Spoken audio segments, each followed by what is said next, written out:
जय श्री कृष्णा दोस्तों, मैं हूं नरेंद्र अग्रवाल और आप देख रहे हैं नरेंद्र अग्रवाल यूट्यूब चैनल। तो आइए कार्तिक मास में सुनी जाने वाली पंच भिखु की कहानी सुनते हैं।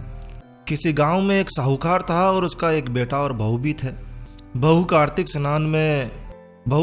स्नान के लिए रोजाना सुबह जल्दी उठकर गंगा स्नान के लिए जाया करती थी। सुबह जल्दी जाते समय वो किसी भी पराये पुरुष का मुंह नहीं देखती थी, तो सुबह बहुत जल्दी उठकर चली जाया करती थी। वहीं राजा का बेटा भी सुबह सवेरे गंगा स्नान के लिए जाया करता था, और जब वो वहाँ जाता तो उसे बहुत हैरानी होती।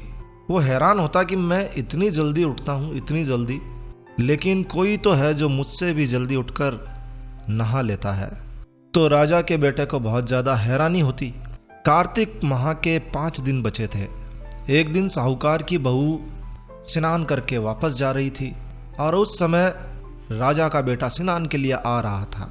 तो राजा के बेटे की आवाज़ सुनकर वो बहू जल्दी जल्दी जाने लगी, लेकिन जल्दीबाजी में उसकी माला और मोजड़ी छूट गई।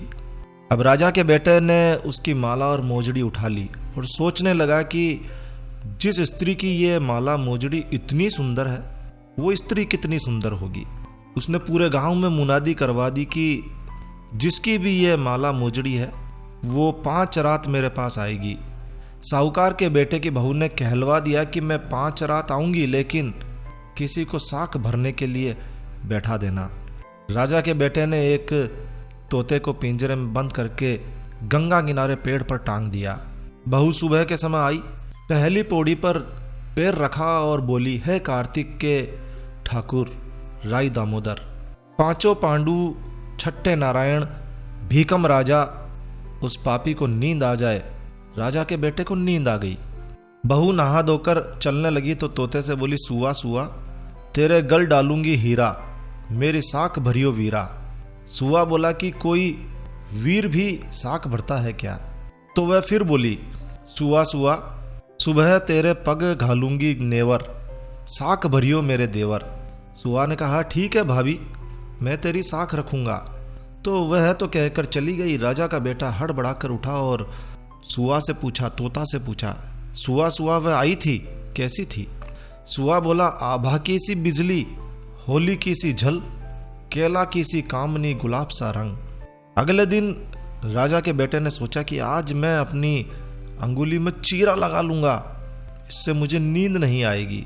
अगले दिन राजकुमार अंगुली चीर कर लेट गया।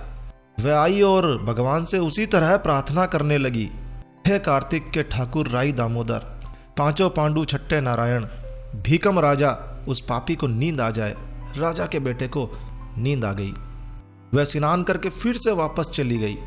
सुबह राजकुमार ने तोते से फिर पूछा, वो आई थी? तोते ने वही सारी बातें दोहरा दी। अब राजकुमार बोला कि मैं आज रात को आंखों में मिर्ची डालकर बैठूंगा, सोऊंगा नहीं किसी भी तरीके से। तो रात में राजकुमार आंखों में मिर्ची डालकर बैठ गया। बहू फिर आई और फिर वही प्रार्थना की, है कार्तिक के ठाकुर राई दामोदर, 5 पांडु, छठे नारायण, भीकम राजा, उस पापी को नींद आ जाए। राजा के बेटे को फिर नींद आ गई। अब राजकुमार ने तोते से बहू के आने की बात पूछी तो उसने फिर बता दी। अब राजकुमार सोचने लगा कि आज मैं बिना बिस्तर के ही बैठूंगा, मुझे सोना नहीं है, और रात को बिना बिस्तर के ही बैठ गया। बहू फिर स्नान करने आई तो उसने फिर से भगवान से प्रार्थना की, हे कार्तिक के ठाकुर राई दामोदर, 5 पांडु, छठे नारायण, भीकम राजा, उस पापी को नींद आ जाए। राजकुमार को फिर नींद आ गई। जब वो नहाकर जाने लगी तो आंख बंद करके चली गई।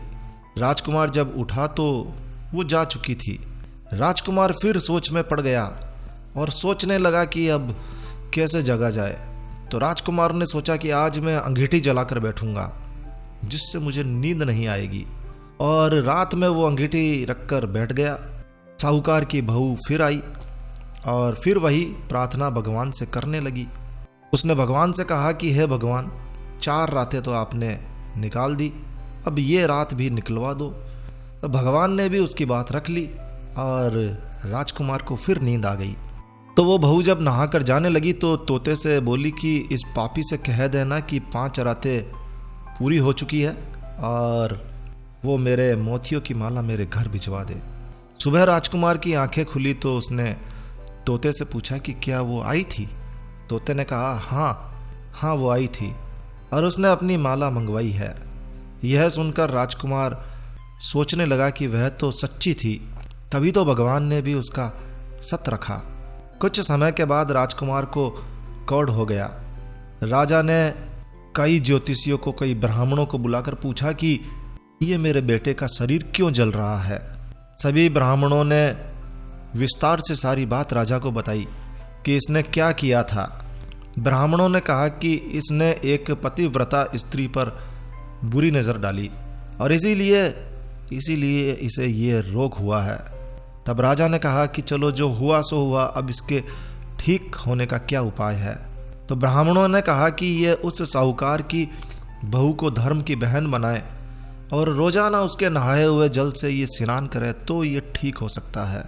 राजा साहूकार की बहू की माला लेकर साहूकार के घर गया और बोला कि यह माला आपकी पुत्र वधू की है, कृपया इसे ले लीजिए और आपकी बहू के नहाए हुए जल से मेरे बेटे को नहला दीजिए।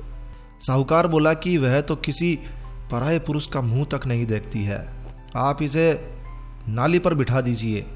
जब वह ऊपर नहाएगी तब नीचे इस नाली के पानी से आपका पुत्र नहा लेगा।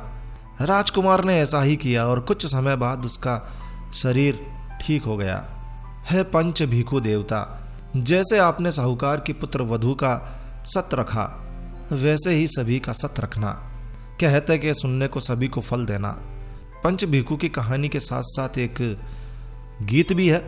पूनो नहाई पड़वा नहाई, पांच रतन पंच तीरथ पंच भीकम नहाई, एक टक्का मेरी गांठ में सुनियो रघुराई, आधे का लाई आंवला आधे की राई, राई दामोदर सांवला जिसने सृष्टि रचाई, राजा के घर उतरी पुत्री बनाई, राजा लाया ब्याह के रानी बनाई, चार चक्कर चार मक्कर चार दिए की लो, मैं तुझसे पूछूं श्री कृष्ण जी कब निस्तारा होए, जब आएगा कार्तिक का महीना तब निस्तारा होए।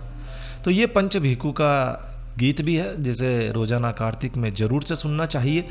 तो दोस्तों ये थी पंच भिखु की कहानी। कहते हैं कि इस कहानी को सुनने मात्र से कार्तिक माह का फल मिलता है। कार्तिक माह को दामोदर माह भी कहा जाता है और इसे पंच भिखु की कहानी और दामोदर की कहानी भी कहा जाता है। तो प्रेम से आप इसे रोजाना सुन सकते हैं।